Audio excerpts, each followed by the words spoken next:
Welcome to the Deep Dive. Today we're navigating a really fascinating but rarely explored shift in personal health. Yeah. What happens when you suddenly press pause on regular solo sexual activity? I mean, we talk endlessly about the act itself, right? Its role in relaxation, its health benefits. But the impact of stopping, that whole physical and psychological reaction to an abrupt halt, that's an area that remains surprisingly, well, quiet. It's a critical oversight, really, because when you introduce a change that profound to a regular routine, your body and your brain, they don't just shrug and move on, they respond. So our deep dive today is, built on this idea that our systems keep score. We're looking into how this sudden stop can trigger a predictable but often surprising cascade of ripple effects. Our mission is to really define these reactions, separate the clinical facts from all the myths you see online, and just understand the real consequences. Okay, let's unpack this then. When people think about taking a break, they usually focus on the mental side, willpower, focus, mood.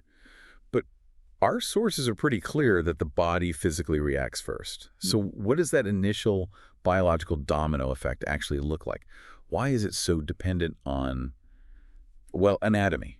It's highly anatomical. It all comes down to the body's internal management system. For those with the physiological capacity for ejaculation, the response is the most direct, almost logistical.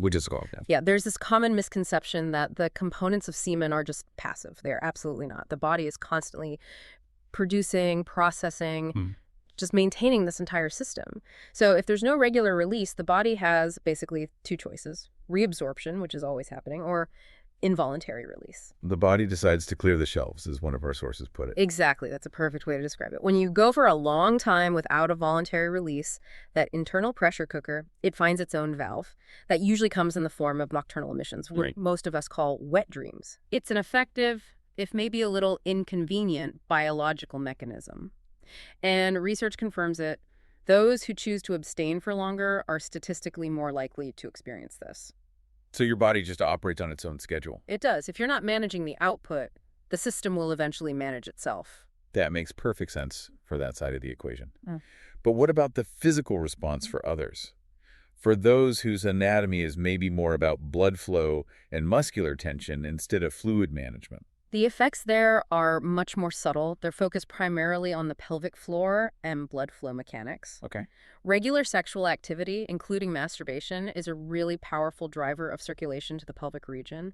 And this increased blood flow is key for general tissue health, and it also helps relax specific muscle groups. So when that activity stops, you might notice some mild shifts, like increased pelvic tension, or even just a feeling of general restlessness. And this isn't anything harmful? No, not at all. It's just the muscular and circulatory system adjusting to a new routine. It's the body kind of reminding you that a stress relief and circulation tool you used to use is, currently out of rotation.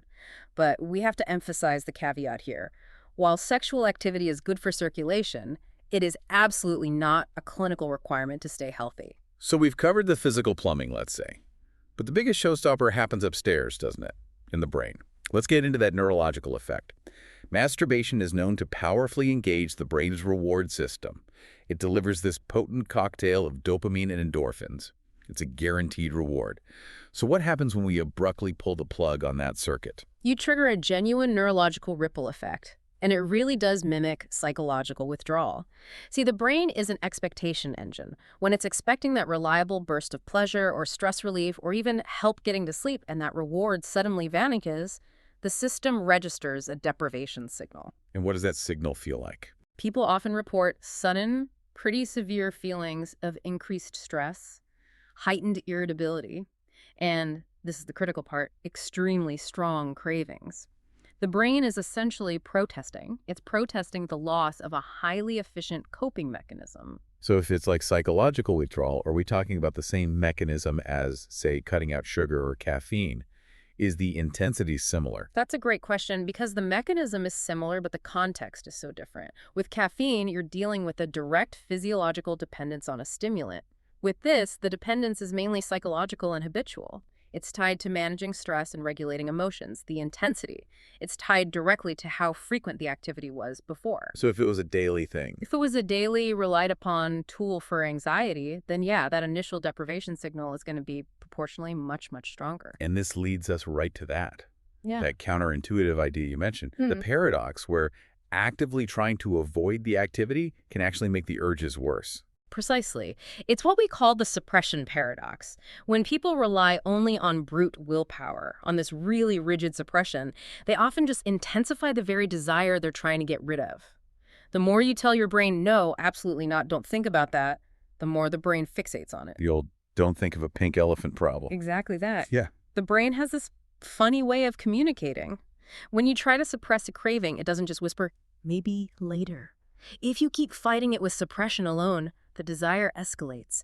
It goes from telling you it wants something to gently reminding you to, as we noted, eventually screaming at you when it reaches a breaking point. That idea of the screening brain, I think that's deeply relatable, and it connects directly to these powerful online narratives we see everywhere. Yeah. There's a really strong movement claiming that quitting is a fast track to better focus, superior motivation, ironclad willpower. Why do those ideas stick around? What does the actual evidence say? This is where we need to be really, really clear.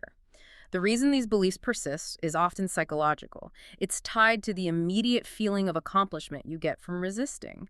Some sources suggest, a temporary bump in testosterone in the first few days of abstinence, which some people might perceive as a genuine energy boost. Placebo effects almost. It could be. And also, just achieving any difficult goal gives you a huge psychological win, right? So that naturally boosts your perceived focus and motivation.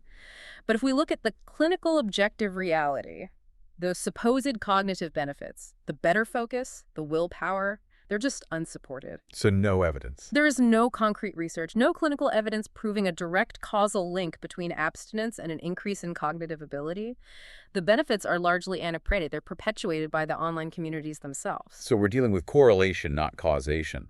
The feeling of focus is likely the psychological reward of meeting a challenge, not the physiological result of stopping. That is the most accurate way to put it. And the danger of promoting these myths as fact is that for many people, forced avoidance can actually be harmful.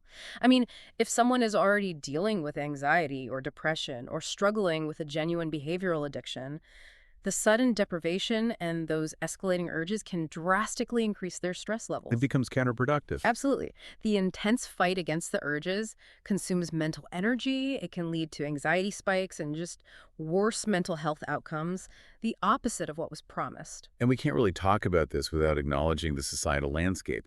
Our cultures often saturate sex and masturbation in these deep layers of guilt and shame, which just complicates the whole decision. That perpetuated guilt is, frankly, corrosive. Shame turns a natural biological function into a moral feeling, and that is where the real mental health damage happens. If a person chooses to abstain because of shame, or if they struggle with the urges and feel overwhelming guilt, the stress just compounds the psychological withdrawal. It's a vicious cycle. So the why behind the choice is just as important as the choice itself. It's fundamental. Whether someone chooses to engage or abstain, the approach needs to be one of empathy, openness, and self-understanding. By talking about this with clinical neutrality, we destigmatize it, and more importantly, we provide a supportive space for people who might be struggling with their relationship to it. The choice should never be driven by external pressure or self-inflicted shame. So if we distill all this down, the core takeaway is really a recognition of change. Whether you continue or you take a break, your body and brain will react. And the key factor seems to be understanding your own mind's response, especially that risk of the urges escalating when you just rely on rigid suppression. That's the critical insight, The ultimate decision is personal. It should align with your own psychological and physical comfort. But if trying to abstain is leading to intense anxiety or more stress, or it's negatively impacting your emotional state, the recommendation is always to seek objective counsel. Talk to a qualified medical or mental health professional. Self-help communities can't replace clinical guidance. They can provide support, but they can't provide a diagnosis or intervention. Agreed. And to leave you with one final thought to consider. If the brain reacts to suppression by screaming, what are the tools we can develop to address a craving directly? Right in that initial moment, instead of just using willpower to fight the urge until it breaks. And where else in your life, procrastination, diet, minor habits, are you governed by that exact same mechanism? Suppression, and then an eventual explosive reaction. Something to mull over until our next deep dive.